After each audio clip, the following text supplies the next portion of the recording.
नमस्कार दोस्तों। इधर पूरी दुनिया जहां यूएस, ईरान, इजराइल के पीस डील के बारे में बातचीत हो रही है पाकिस्तान में, उधर चाइना ने ताइवान के अपोजिशन पार्टी केएमटी की नेता चेंग ली बून को चाइना ने इनवाइट किया है। हैरानी की बात यह है कि पिछले 10 सालों में ऐसा पहली बार हुआ है कि ताइवान की कोई विपक्षी नेता चीन का दौरा किया हो। जहां चाइना और ताइवान के रिश्ते आपस में अच्छे नहीं है।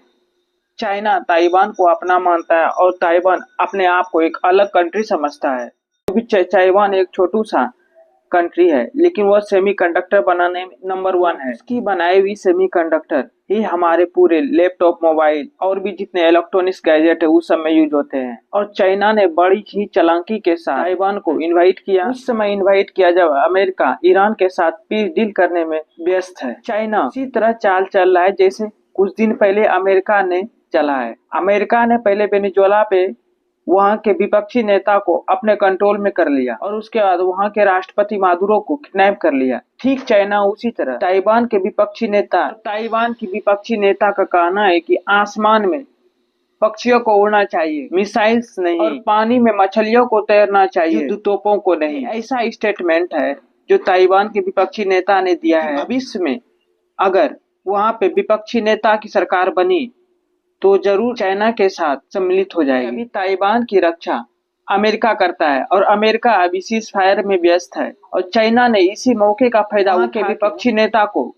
इनवाइट किया है। अगर भविष्य में चाइना ताइवान पर अपना अधिकार जमा लेता है तो वह पूरी तरह सेमीकंडक्टर को अपने तरह कंट्रोल में कर सकता है। और जैसे ही उसने सेमीकंडक्टर को कंट्रोल कर लिया, चाइना को सुपर पावर बनने से कोई नहीं रोक सकता। इवन तो अमेरिका भी कुछ नहीं कर सकता, क्योंकि ताइवान की सबसे बड़ी ही ताकत है वहां की सेमीकंडक्टर।